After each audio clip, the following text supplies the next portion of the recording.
Troisième année, les équations produits nuls.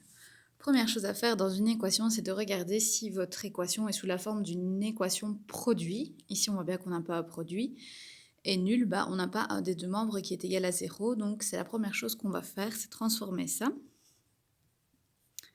On va donc avoir x cube moins 36x qui est égal à 0. Donc, on a déjà le nul. Il manque donc le produit. Pour transformer ici une différence en un produit, on a besoin donc de la factorisation.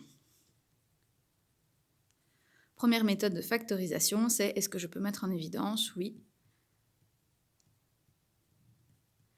Je peux mettre le x. Après, ici, dans ma parenthèse, je constate que j'ai un polynôme du deuxième degré et donc je peux encore factoriser. C'est une différence entre deux carrés, ça devient x plus 6 fois x moins 6 et ça donne donc toujours 0. On a donc bien transformé ici mon équation sous la forme d'un produit. On a bien un produit, nul. Il ne me manque plus qu'à transformer le tout pour obtenir mes solutions. Première solution, x est égal à 0. Deuxième solution, je vais me dire dans quel cas est-ce que x plus 6 est égal à 0, c'est-à-dire lorsque x est égal à moins 6. Et ici, dans quel cas est-ce que x moins 6 est égal à 0, dans le cas où x est égal à 6. Donc, j'ai mes trois solutions. Pour noter mes solutions, je les note dans l'ordre croissant, donc de la plus petite vers la plus grande. Et voilà. Deuxième exemple. Première chose à faire, transformer mon équation pour qu'elle soit nulle. Donc, je fais passer le moins 2 de l'autre côté, il va donc devenir plus 2. Ici, maintenant, je veux transformer le tout en un produit. Pour transformer le tout en un produit, je dois factoriser. Pour factoriser, première question à se poser, c'est est-ce que c'est une mise en évidence? Oui. Je peux mettre 2 en évidence. Il va me rester 25x carré moins 10x plus 1. Ici, dans ma parenthèse, je peux encore factoriser. C'est un produit remarquable. C'est un trinôme carré parfait. Pourquoi? Parce que j'ai deux carrés parfaits. 25x carré est le carré de 5x et 1 est le carré de lui-même. Et ici, comme le double produit est négatif, on met un moins. On vérifie. 2 fois 5x fois 1 donne bien 10x. Donc, c'est correct. Et on n'oublie pas le égal à 0.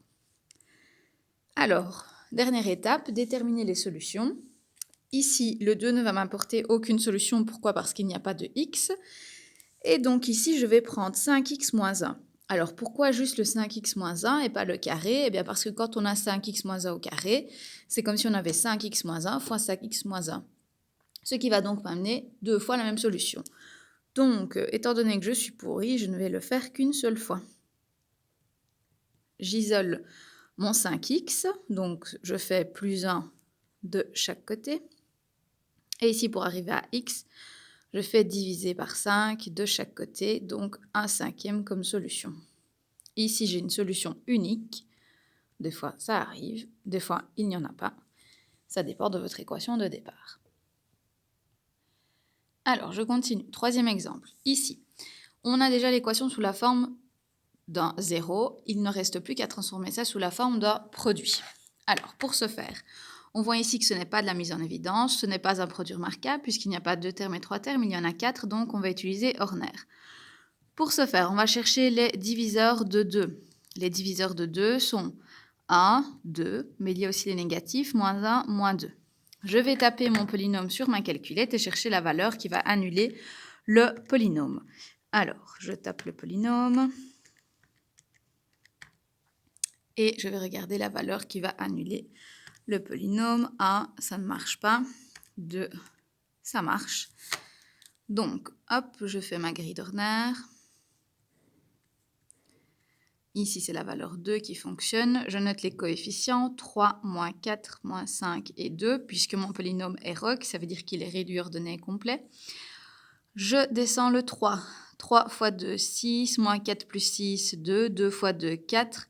Moins 5 plus 4, moins 1. Moins 1 fois 2, moins 2. Il me reste donc bien 0.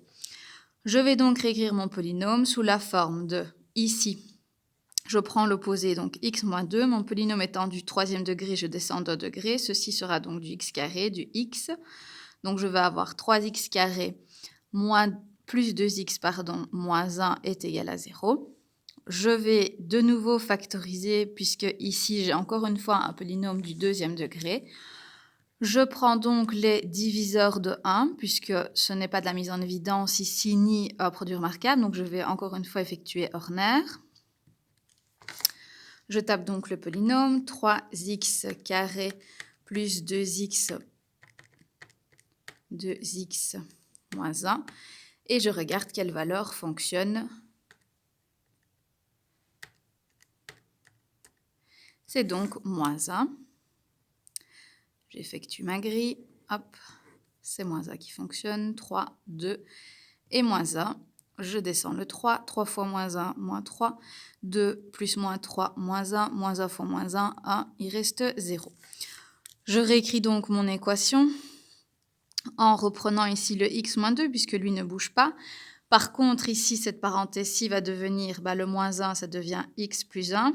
Ce polynôme-ci était du deuxième degré, donc ici, j'ai un quotient du premier degré. Donc, j'ai affaire à 3x moins 1 qui est égal à 0. Alors, mes solutions, je vais avoir x moins 2 qui est égal à 0, donc x est égal à 2. Première solution. Ici, x plus 1 est égal à 0. Solution, x est égal à moins 1.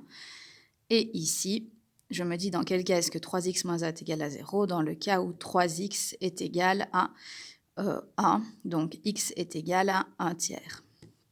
Mes solutions, je les note de la plus petite à la plus grande. Donc, on commence avec moins 1, 1 tiers et 2. Et voilà pour cet exercice. Quatrième exemple, je regarde si j'ai une équation sous la forme d'un produit nul. Eh bien, c'est déjà le cas ici. En fait, c'est un exercice qui est sous la forme d'un cadeau. Tout est déjà fait, il n'y a plus qu'à donner les solutions. Ici, 5x est égal à 0. Dans quel cas? Dans le cas où x est égal à 0. Pourquoi? Parce qu'on fait diviser par 5 de chaque côté. Première solution. Ici, dans quel cas est-ce que x plus 4 est égal à 0? Dans le cas où x est égal à moins 4. Deuxième solution. Et ici, dans quel cas est-ce que x moins 3 est égal à 0? Dans le cas où x est égal à 3. Troisième solution. On note ça dans l'ordre croissant. La plus petite, c'est moins 4, 0 et puis 3. Dernier exemple, 9x carré moins 4 est égal à 0. C'est déjà sous la forme de égal à 0. Je n'ai plus qu'à transformer ça sous la forme d'un produit. Pour ce faire, eh bien, je dois factoriser. Ce n'est pas de la mise en évidence. C'est un produit remarquable. Pourquoi? Parce que j'ai deux termes et j'ai affaire à une différence entre deux carrés. Ça va donc devenir 3x plus 2 fois 3x moins 2 qui est égal à 0, puisque racine carrée de 9x carré, ça fait 3x, et racine carrée de 4, ça vaut 2. Je n'ai plus qu'à déterminer mes deux solutions. Dans quel cas est-ce que 3x plus 2 est égal à 0? Dans le cas où 3x est égal à moins 2, donc x est égal à moins 2 tiers, puisqu'on fait diviser par 3 de chaque côté. Dernière solution, 3x moins 2 est égal à 0, dans quel cas?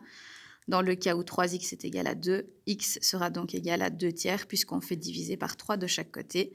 Je note mes solutions. Je vais donc avoir moins 2 tiers et 2 tiers. Voilà pour les équations produit nul.